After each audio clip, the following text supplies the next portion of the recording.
गुरुजी मैं पूछना चाहता था, जैसे जो माताएं हमारी घर की कुलदेवियां होती है, कोई भी हो किसी भी फैमिली से, तो ये जो कुलदेवियां होती है, तो कुलदेवियों के हिसाब से संसार में तो माताओं का भी कोई ना कोई ऐसा कुल वगैरह होता होगा, जैसे कई प्रकार की माताएं अपने आप में अलग अलग विभिन्न अपने कार्य की। देखिए हमारे 24 घंटे में जी करिए 24 घंटे में रात्रि का जो समय होता है, रात्रि के समय में जी माता ब्रह्मांड में होती है, जो मेन जगत जननी। जी ठीक है।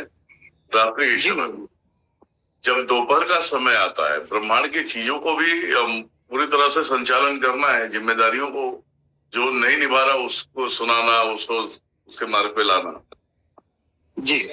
और वही माता जब दोपहर के जो 2:45 से 4:45 बजे का टाइम चलता है, वो पृथ्वी पे होती है। अच्छा, क्योंकि स्रोत एक ही है। जो घर में देवियां बन के बैठी, वो देवियां नहीं है, उसके स्वरूप है उसके, वो देवियां नहीं है। वो माता की इसी पृथ्वी पे जन्म लिए हुए वो स्त्री है, जो अपने आप को माता के लिए सिर्फ स्वीकार किया और माता को स्वीकार किया, उसी के ऊपर डाल दिया। जब यहाँ से शरीर छोड़ते हैं, तो एक नई चीज उत्पन्न होती है।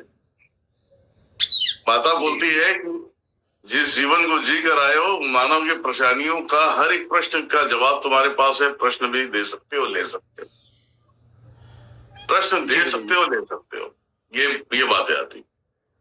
तो तुम्हें चमत्कार दिखा होगा कि गांव में मिट्टी खोदने के टाइम पे कहीं से मूर्ति निकल गई, वो माता का देन। हाँ बिल्कुल बिल्कुल ठीक बात है गुरुजी, देखा प्रमाणित। कहीं शिव की शिवलिंग निकल गई, वो माता का देन है।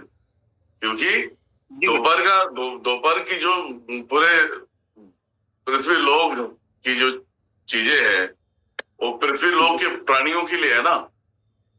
हाँ बिल्कुल।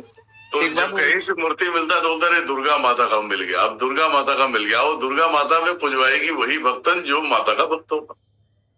बिल्कुल बिल्कुल बिल्कुल सही बात बोली है ना।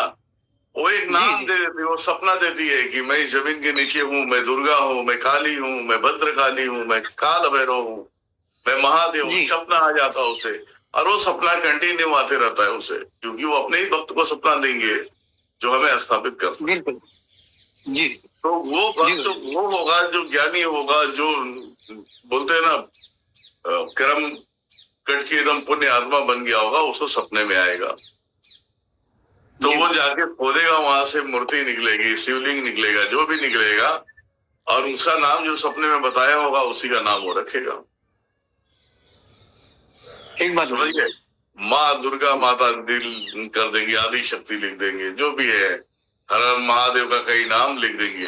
तो इस प्रकार से भक्ति यहाँ के जगाने के लिए माता को एक पहर तो इधर रहना पड़ता है, एक पहर उधर रहना पड़ता है। बिल्कुल बिल्कुल ठीक गुरुजी, आप समझ आया गुरुजी, समझ में आया।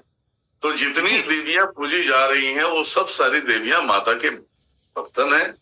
जैसे उनको योगिनी में तो नहीं गिन सकते, वो महान कार्य करने वाले जो अपनी जिम्मेदारियों को लेके कर सकते हैं। अब यहाँ की देवियां जब कमजोर पड़ जाती हैं कि मैं तो उधर हूँ, माता क्या करे, तब वो परमेश्वरी क्या करेंगी? क्या अड़चने आ रहा है? तुम्हें तो हमने देवी की पद्धति दी है, तुम्हें देवता की पद्धति दी है, अब तुम्हें क्या अड़चने आ रही? तो वो अड़चने बताएगी कि इसके पितरों का मान सम्मान नहीं करते, पितर जब हट गए, जो मेरी सेवा करता था मैं क्यों रहूं वहां पे। जी अब उससे पितर परेशान कर रहे हैं, उसे दुनियादारी के जिंदगी में ढकेल रहे हैं, तो मैं क्या करूं? लेकिन कहीं ना कहीं उनको सुधरने का चांस देना चाहिए। तब वही महादेव हो, माता हो, जितने भी देवी देवताओं की जो लोग पूजा करते, जो ऐसे लोग फंसे होते हैं, तो वो एक मार्ग लगा के उस व्यक्ति के पास भेज देते हैं, जो गलत चीजें लगी उसे काट देगा वो, और रिटर्न पितर अपने जगह पे खड़े हो जाएंगे, रिटर्न कुल देवी खड़ा हो जाएगी, उसी ग्रह नक्षत्र में सुधार आना चालू हो जाएगा। तब वो जीवन में तरक्की करेगा। तभी तो बोलता है ना, गुरुजी आप तो मेरे लिए भगवान है। बिल्कुल बिल्कुल ठीक बात ये बोलते हो ना।